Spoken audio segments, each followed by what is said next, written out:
The Way of the Gentle Fist, or Juken Ho, is a fictional taijutsu style from the show Naruto. Juken Ho, or the Way of the Gentle Fist, uses the same kanji as judo or jujutsu.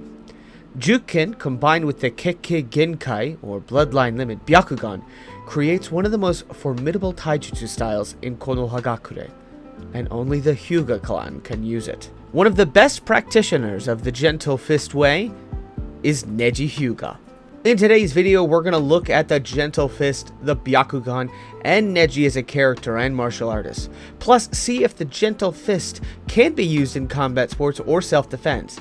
Then compare the Gentle Fist to its real-life inspirational martial art, Baguazhang. Hey there, my name is Ed, and welcome to the Metrolina Martial Arts YouTube channel, where we regularly break down various anime fights, characters, and martial arts, and see how they'd work in real life.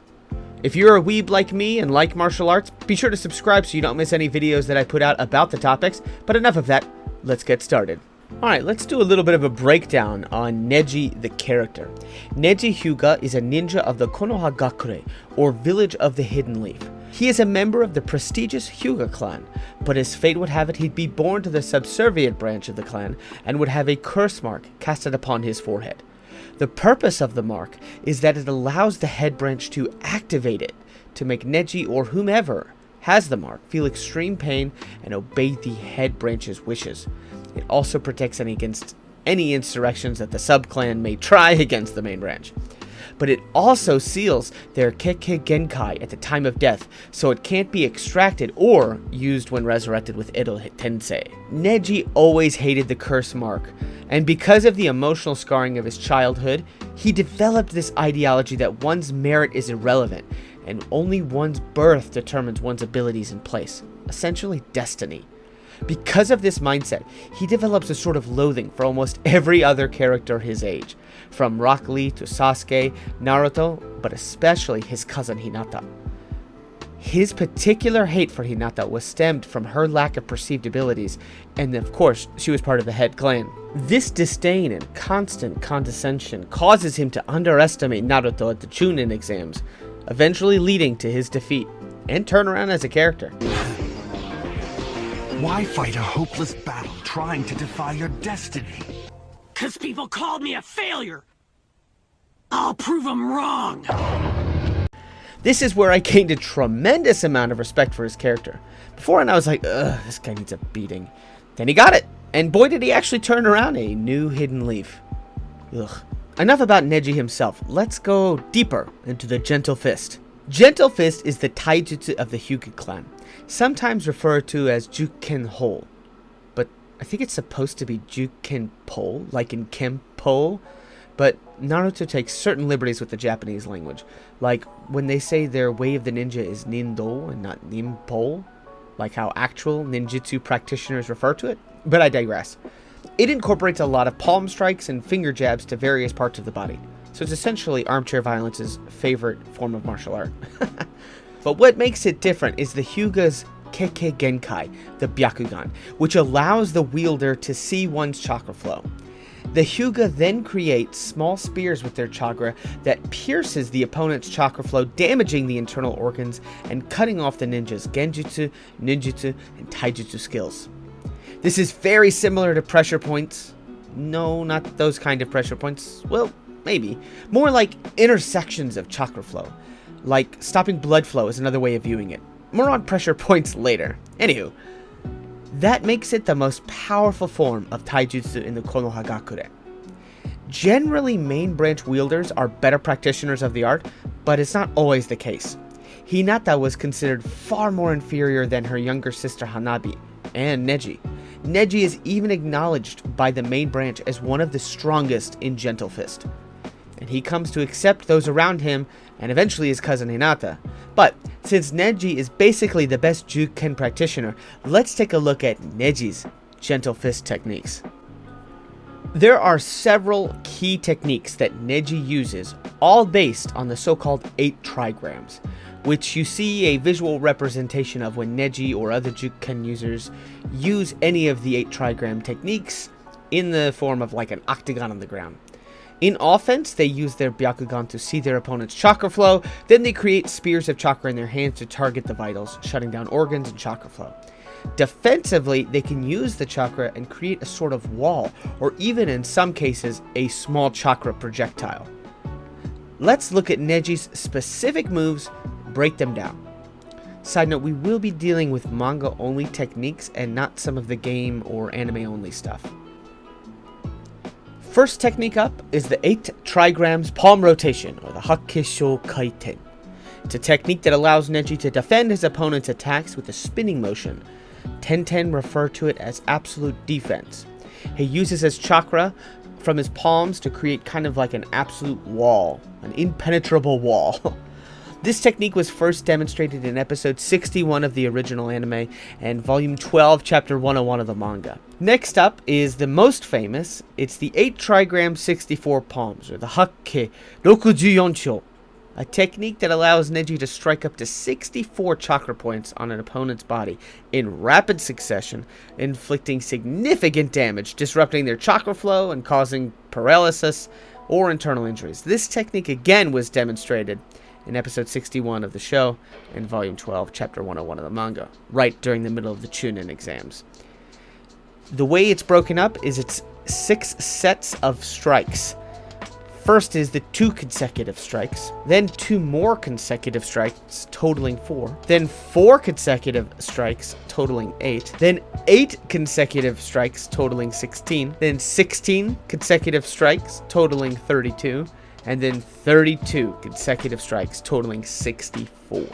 This is probably his most famous technique that he used several times, and in the anime-only version of Shippuden, he actually has 128, or Hakke Hyaku Hasho.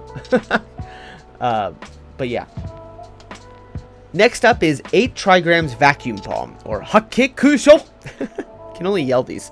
A technique that allows Neji to strike an opponent's chakra points from far away. Basically a chakra projectile, which he figured he lacked during the fight with the spider dude.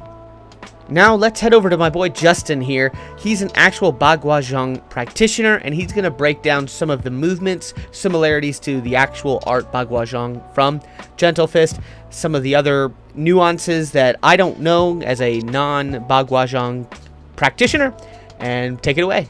The first technique, Kaiten, in which Neji spins to create a shield around himself, may have been based on this Bagua idea of rotational defense.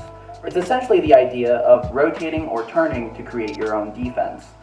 A common way I've seen it applied is if you have someone trying to grapple you, turning your waist and throwing up an elbow to either strike or shield your face.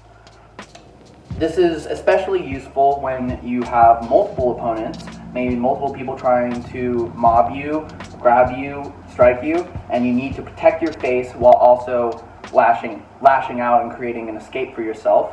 So if you have multiple people, turning and having this big rotation might be more expedient than having a very quick elbow like you might see in some other styles. It's also believed that this came from weapons theory. So if you are on the battlefield and you stuck someone with a spear, you may need to turn to face someone else or turn some other way to face your other opponents.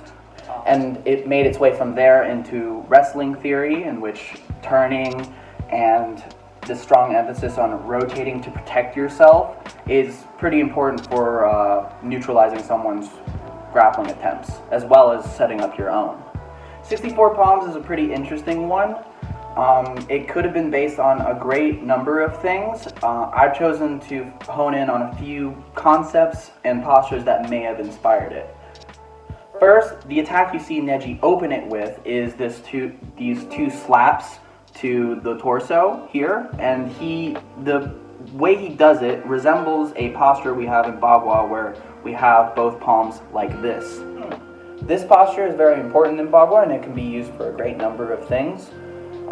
You can use it like sort of 2 slaps like Neji does. We open a lot of our applications like that. You can use it as sort of a clearing motion most commonly. It can be used as a controlling posture where you've got someone's arm here and you're controlling the side of their head or their neck or their shoulder. It's also a pretty deceptive way to get a strike in if you're exchanging with someone. Having this sort of segmented way we go into it a lot is also a pretty cheeky way to set up some sort of strike. I've never really seen these fingers used in a sort of striking manner in yin-style bagua, and they might be in other forms of bagua. They are very popular as sword fingers. You will see these as part of many sword forms, especially in wushu. These are the classic sword fingers for wushu. We have this idea of windmill force, which involves rapidly striking our opponent from one side to the other, and that also includes a whole host of different kinds of strikes. You can do them with sort of these sumo palm strikes. You can do it with almost the Wing Chun sort of thing to the face, or these sort of phoenix wing slaps here. But the idea of rapidly striking your opponent is pretty prevalent in bagua, just not really as a pressure point thing. There are pressure points in bagua, but I've mostly seen them as part of a seizing and grasping type application where you're grappling and you get the pressure point and you sink your thumb in, either on the arm or the leg or wherever it is. You see Neji going to this super low stance, basically a drop stance with his palms like this. This stance is really popular in Sung style bagua and wushu bagua. It's basically a drop stance.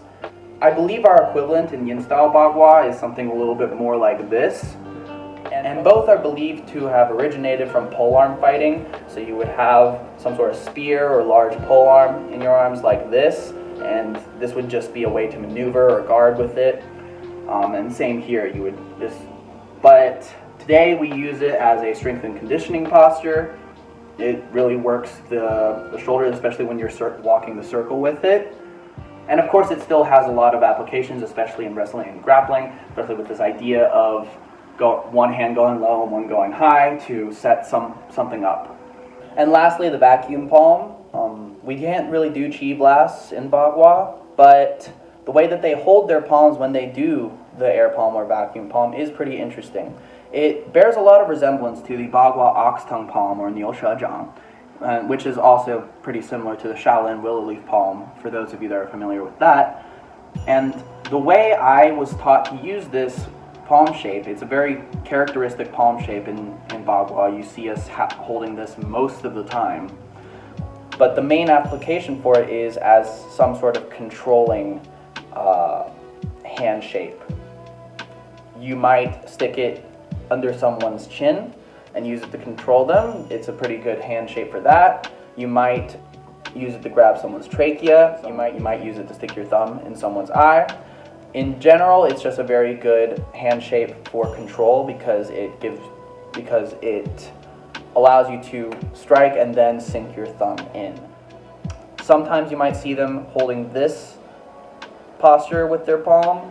This is a very classic bagua hand shape. In our lineage, we hold it more like this, but functionally it's all the same.